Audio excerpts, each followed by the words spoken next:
We're here with Gene Vizzetti, who's the pilot of this aircraft. He's with the Historic Flight Foundation. And first of all, tell us about the organization and what you do. Well, we're a nonprofit out of Payne, Washington, Payne Field in Everett, Washington.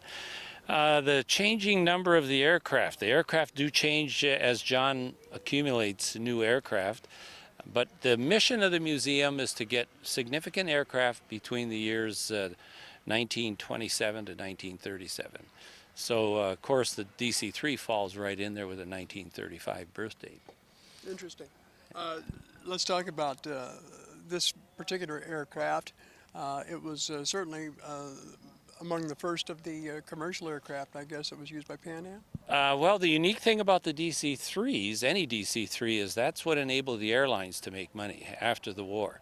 This particular airplane, 877 Mike Golf, started life as a C-47 during the war, built specifically to fly the hump in China, from India into China. So it has different engines on it, larger engines, as well as additional fuel range and so on. Then it came back from the war, was remanufactured as a DC-3 by the Douglas Company, and modified, as you see it now, by the Johnson & Johnson Company. So they used it as a corporate aircraft. This was the Gulfstream of the day. My goodness So gracious. this was their corporate aircraft. Must be a thrill to fly, though. It is a lot of fun. I'm a retired airline guy, retired from Northwest Airlines after 31 years, and I do this on the side. So fly for John. I have a wonderful time doing it. Wonderful. So, yeah. Well, thank you very much. Okay. Thank you, Steve. Get us home safe. Oh, yes, we'll do that. Okay, All right. thanks. What can you tell us about this particular aircraft, the DC-3? Well, it is an iconic airplane. This particular one was built in 1944, July of 1944, so there was a lot going on in the world in July of 1944, as we know. It was originally built as a military airplane, like the vast majority of the what we call DC-3s were. Most of them had the designation as a cargo airplane for the military, C-47, and that's in fact what this one was. But later in its life, when it left China, in fact, it flew what they called the hump. It flew over the Himalayas, transferring supplies back and forth during the war.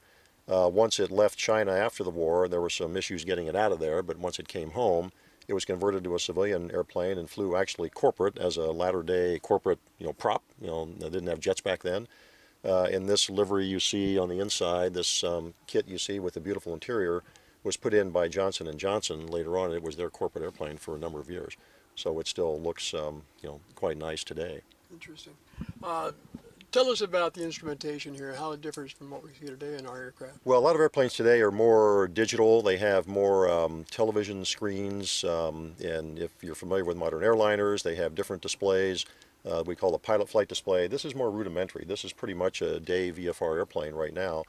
And we do have nice little horizons here with these Garmin instruments. When they turn on, it looks like a normal presentation of blue over brown you'd see in a modern airplane.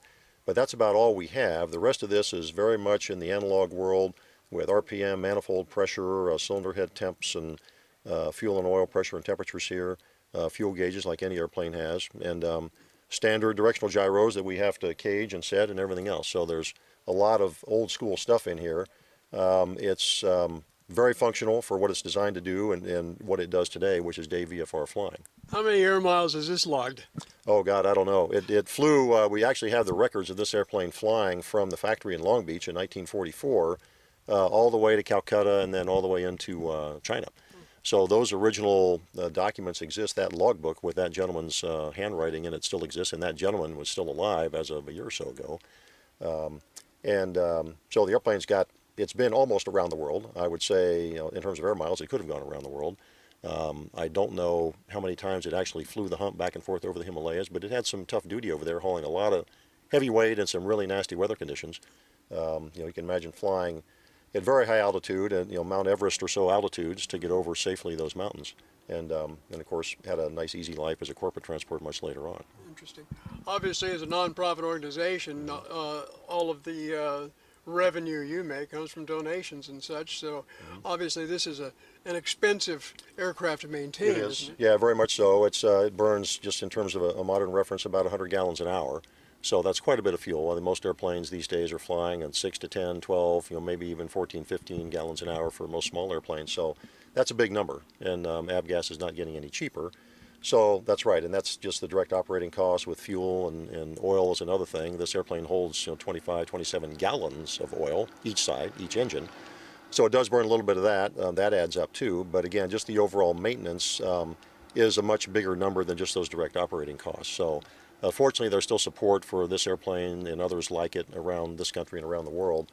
There are parts available, increasingly more difficult to find, of course, and increasingly more expensive. But they're very supportable and it's quite reliable. Actually, the airplane does pretty well. It just keeps humming along. As a passenger, comfort, is it fairly comfortable? Yeah, I think it's a pretty comfortable airplane. I've been in the back a number of times. Probably been in the back more than I have in the front. I haven't gotten a lot of experience recently in this thing. But it's a good ride. It's what we call in the modern day world a light wing-loaded airplane, so it has a lot of gust response. It doesn't just kind of hunker down and bounce right through turbulence like a modern jet would. So you have a little bit more of a floaty feel in the back, but it's plush, comfortable. It's actually rather quiet, in fact, when we get the thing set for cruise with the proper RPMs back, just over 2,000 RPM. So really, it's not a bad ride at all back there. It's comparable on a smooth day to a modern jet without pressurization, of course. We don't have pressurization, so we're not going to go high. But up to 5, 7, 8,000 feet, you're not going to miss that anyway. You won't know the difference. So it's actually a pretty comfortable airplane. Well, thank you very much. Appreciate your time. Thanks.